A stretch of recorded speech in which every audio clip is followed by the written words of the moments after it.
Yes नमस्कार विद्यार्थियों, BA second year geography आर्थिक भूगोल हमारा पेपर चल रहा है आजकल। और हम बात कर रहे थे, पिछली क्लास में हमने बात किया था सड़क परिवहन के बारे में। सड़क परिवहन के बारे में स्थल परिवहन का ही भाग है और आज हम बात करेंगे रेल परिवहन के बारे में।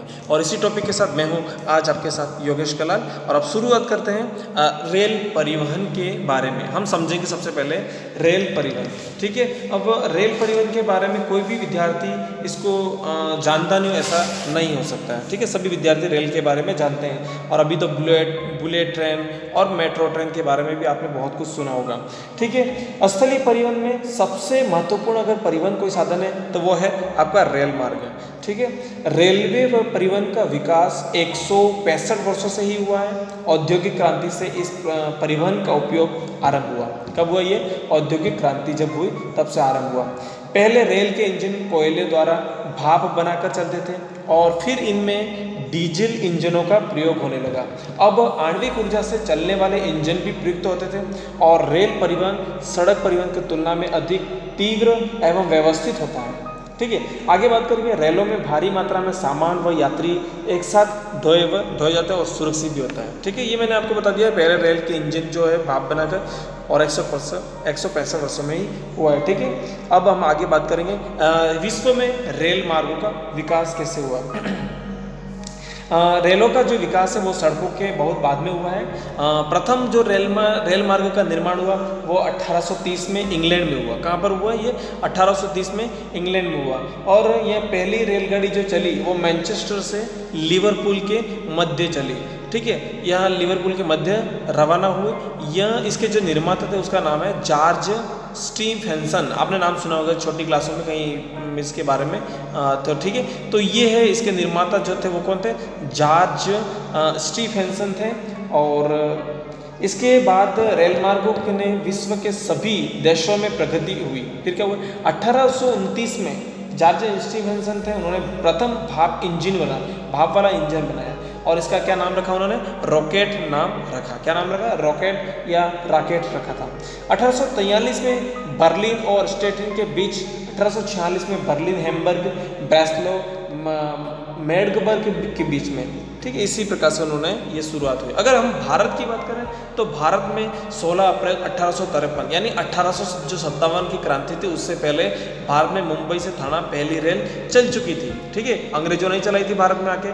भारत में 16 अप्रैल 1853 को मुंबई से थाना के बीच पहली रेल चली थी, ठीक है। अगर हम बात करेंगे 1881 में ट्रांस कैस्पियन रेल मार्ग बना, 1891 में ट्रांस साइबेरियन रेल मार्ग तथा 1860 में केप काहिरा रेल मार्ग, ठीक है। सबसे बड़ा अगर रेल मार्ग कहें तो वो कौन सा? Trans Caspian. इसके बाद नंबर 2 पे आता है केप काहिरा रेल मार्ग जो अफ्रीका महाद्वीप में है, ठीक है।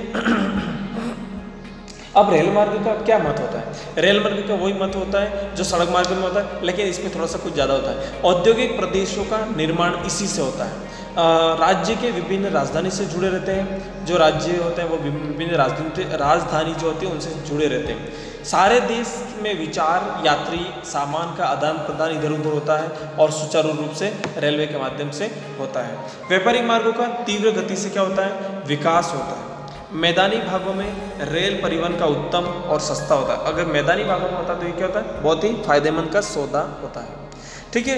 तो हम जैसे मैंने आपको ये रेल मार्गों का महत्व के बारे में बताया। अब रेल मार्गों को प्रभावित करने वाले कारक, ठीक है। आगे जो हम बात कर रहे हैं, जो टॉपिक की बात कर रहे हैं वो है हमारा रेल मार्गों को प्रभावित करने वाले कारक कौन कौन से हैं। इसको आपको विस्तारपूर्वक लिखना पड़ेगा।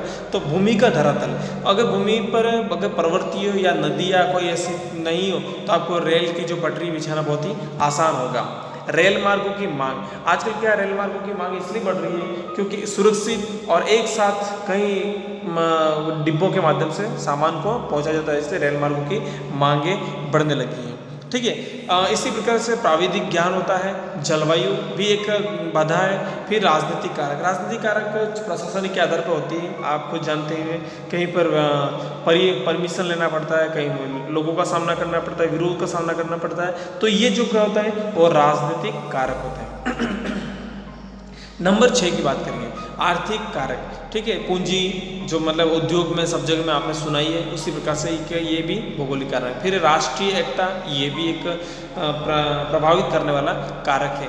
प्रशासनिक कारक जो मैंने आपको बता दिया था, ठीक है। अन्य कारक भी हो सकते हैं। अन्य कारक में अगर हम बात करें जैसे युद्ध संबंधी कारक है, धार्मिक सांस्कृतिक कारक, वैज्ञानिक उन्नति, पूंजी, ठीक है।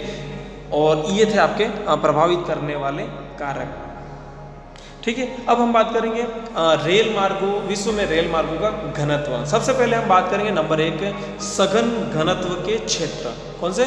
सघन घनत्व के क्षेत्र। विश्व के रेल मार्ग जो हैं घनत्व की दृष्टि से पश्चिमी यूरोप, ब्रिटेन, संयुक्त राज्य अमेरिका तथा यूरोपीय का जो पूर्वी सोवियत संघ का जाल बिछा हुआ है, तो ये सब क्या है? सघन वन में है, ठीक है, सघनतम वाले क्षेत्र में। अगर सामान्य क्षेत्र में की बात करें तो रेलों का सामान्य घनत्व के क्षेत्र में तो संयुक्त राज्य अमेरिका का मध्यवर्ती जो भाग है वो आता है, पश्चिमी तट, स्पेन, पुर्तगाल, इटली, भारत में गंगा का मैदान, जापान तथा दक्षिणी अफ्रीका के ट्यूनीशिया वगैरह ये देश आते हैं, क्योंकि यहाँ खनिज संसाधनों की प्रचुरता मिलती है, ठीक है। आगे हम बात करेंगे कम घनत्व वाले क्षेत्र। कम घनत्व वाले मतलब जहाँ पर रेलों का घनत्व क्या होता है? बहुत ही कम होता है, ठीक है। विश्व में 70% भाग ऐसे हैं जो इसी के अंतर्गत आते हैं। संपूर्ण जब पूरा अगर कनाडा की बात करें तो दक्षिणी भाग का पेटी को छोड़कर अलास्का, ग्रीनलैंड, संपूर्ण साइबेरिया, अरब सागर, पाकिस्तान, अफगानिस्तान, संपूर्ण सहारा मरुस्थल, दक्षिणी अमेरिका का जो भाग है वो, और ओशियनिया का महान मरुस्थल, तिब्बत का, भूटान, चीन, नेपाल, संपूर्ण ये देश इसी में अंतर्गत आते हैं, नंबर 3 के अंतर्गत। नंबर 4 में बात करूँ तो ये है नगण्य घनत्व वाले क्षेत्र, ठीक है। नगण्य घनत्व वाले क्षेत्र ये मैंने आपको बता दिया, ठीक है। नंबर 3 के मैंने अभी आपको बताया, एशिया के जो भाग है, मंगोलिया वगैरह ये आते हैं, ठीक है। अब एशिया के जो रेल मार्ग हैं वो किधर कैसे हैं, किस प्रकार से, मैं आपको समझाने की कोशिश करूँगा।